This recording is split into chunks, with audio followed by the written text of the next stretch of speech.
il y a une première spécificité qui est que, au moins initialement, cette politique était ciblée sur les établissements et les quartiers, donc les zones, où se concentrent de manière quand même très très forte des catégories de population qui sont les plus concernées, les plus touchées par la paupérisation, la précarisation, qui a des conséquences sur la dégradation de leurs conditions d'études, matérielles, de mobilisation pour l'étude, mais aussi des choses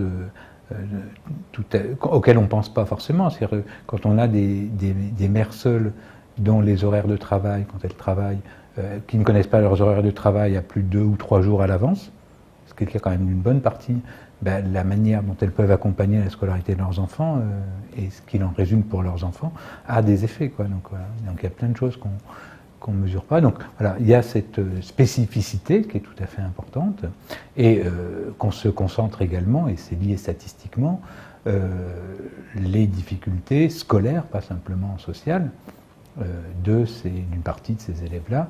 Donc les collèges et les écoles ZEP concentrent les élèves les plus démunis économiquement et les moins familiers avec l'univers scolaire.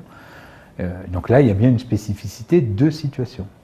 Il y a une autre spécificité de situation d'ailleurs qui n'est pas voulue et qui n'est pas ciblée, c'est que c'est là où aussi sont le plus d'enseignants débutants et d'enseignants nommés dans des endroits où ils n'ont pas forcément envie d'être. Voilà. Donc il y a une question de pérennisation des équipes qui est tout à fait importante à traiter, qu'on ne sait pas bien traiter. Après, les questions pédagogiques ou didactiques que crée cette spécificité de situation ne sont pas forcément spécifiques. Voilà. On a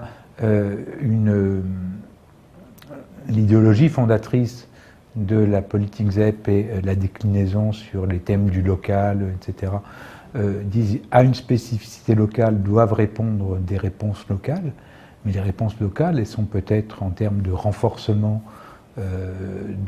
d'ouverture de chantiers de travail, d'élargissement des possibilités de travail collectif des équipes enseignantes, une des mesures qui semble être prise aujourd'hui. Elle n'est pas forcément dans l'invention de solutions didactiques qui ferait qu'on aurait un mode d'enseignement pour les élèves de ZEP et puis un autre mode d'enseignement pour d'autres, ou qu'on aurait un enseignant de ZEP et qui serait différent d'un enseignant de hors ZEP.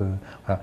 Donc la question, c'est comment être enseignant et développer des apprentissages en ZEP, sans être pour autant un enseignant de ZEP, ou développer des apprentissages de ZEP ou des savoirs de ZEP, qui très vite aboutirait à dire on fait une pauvre école pour les pauvres.